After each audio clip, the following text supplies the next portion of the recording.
Hello लोगोफोर नोंथांमोननि YT studio एप्लिकेशनाव जुदि नोंथाङा सासे यूट्यूबारब्ला YT स्टुडियो एप्लिकेशनखौ यूज खालामखायो नङा होमबा YT स्टुडियो एप्लिकेशनखौ जेब्ला ओपन खालामो अब्ला नोंथांनाव बेफोरबायदि नोटिस बा नोटिफिकेशन मोनसे फैनो हागौ during upload during ads on now means pre roll post roll skippable और non skippable ads may appear before or after you are long from video। सो लोगोफोर फाइनाली बे आपडेटखौ फैनानै मोननानै आं जोबोद गोजोननाय मोनदों बे नोटिफिकेशनखौ नुनानै मानो होनोब्ला जोङो दा 8 मिनिटनि गोलाव लं भिडिअ 8 मिनिटनि लं भिडिअआव जोङो माल्टिपल एड्स गावनो गोसोबायदि माल्टिपल एड्स एड खालामनानै लायोमोन बिनिफ्राय जोंनि जितु भिउआर्स बा साबस्क्राइबारफोरा जोंनि भिडिअखौ नायोब्ला जाय भिउआर्सआ 3 मिनिटनि ओभार नायो अब्ला जोङो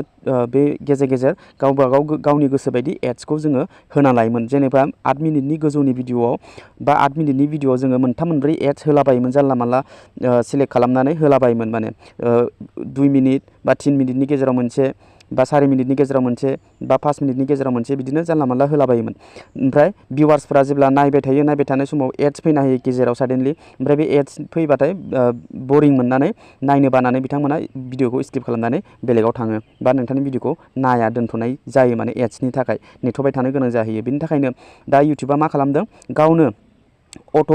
माल्टिपल एड्स गावनो यूट्यूबानो लागायगोन माने बबे भिउआर्सआ बेसेबां मिनिटसिम नायदों बेसेबां सेकेन्डसिम नायदों बिनि गेजेराव यूट्यूबा अट'मेटिकलि एड्सखौ होनाय जागोन आरोखि बबे